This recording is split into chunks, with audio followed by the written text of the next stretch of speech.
Yeah, thanks, Gloria. I think it does.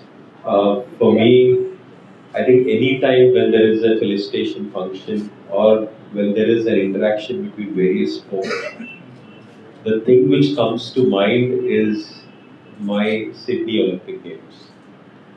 I remember, and also Maleshwari remembers it.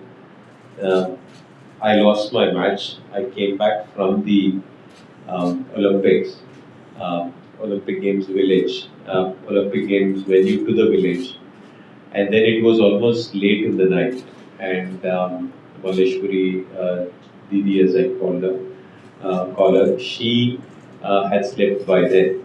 So she remembers me as somebody knocked on the door at 6 o'clock in the morning. And for me, I just wanted to go have a look at our medal. I think that is how it was. And for me, somehow that made a huge impression. For me, it was really big because to actually hold the Olympic medal, even if it was not my own, it was at least my own country, was huge. And for me, when I go to a felicitation function or we organize a felicitation function of any of the athletes, somebody is talking in the audience, somebody is saying, boss, it's a waste of money. Why the hell are they spending such kinds of money on these felicitations? The inspiration which a small kid can take from that is huge. And I don't think any amount of money is worth or wasted if actually one kid in that group actually feels inspired and takes it up. And I was that one person who was sitting down and looking at Maleshwari and that felicitation function which Chandrababu Naidu had done.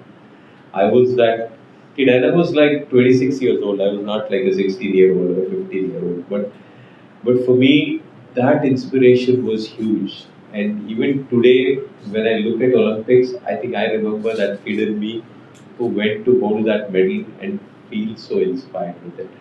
I think when I look at an event like this, when I look at this talk about having other sports persons meet you with different sports, I just feel there's a lot to learn.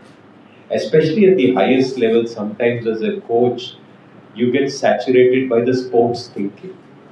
So it's very important that you learn your lessons majorly from other fields. You don't get it because if you're following something in the sporting ecosystem, or if you're following something which another badminton coach has done, you're already late for it. So you have to be ahead of the times, and it normally comes as an inspiration from another field, another sport. You don't know where that idea is coming and which you need to develop, and that typically comes from an out-of-box thinking, and that comes from something which is outside of your own zone, and that's what I think the real value of this session. It would be fair to say, as world number ones today, that they definitely are a prospect to win at the highest level, and they're a young, solid pair. Um, Whenever they go on court, they are one of the favorites. Yes, of course, it's a few months away, and it's a big event, and in sport many things can happen. But today, if I were to pick across sport, across countries, any one pair which is the pair to beat at the Olympics, I think it will have to be Satwik-Chirag. Sindhu? I think she's delivered in the past. She's a fantastic player, and the way she played at the BATC gives us hope that she will continue her form. Of course, the next few tournaments will be a test to where she stands. But I do believe that although she has two Olympic medals, she has age on her side, and I think she can definitely be a medal prospect for us in that. And today I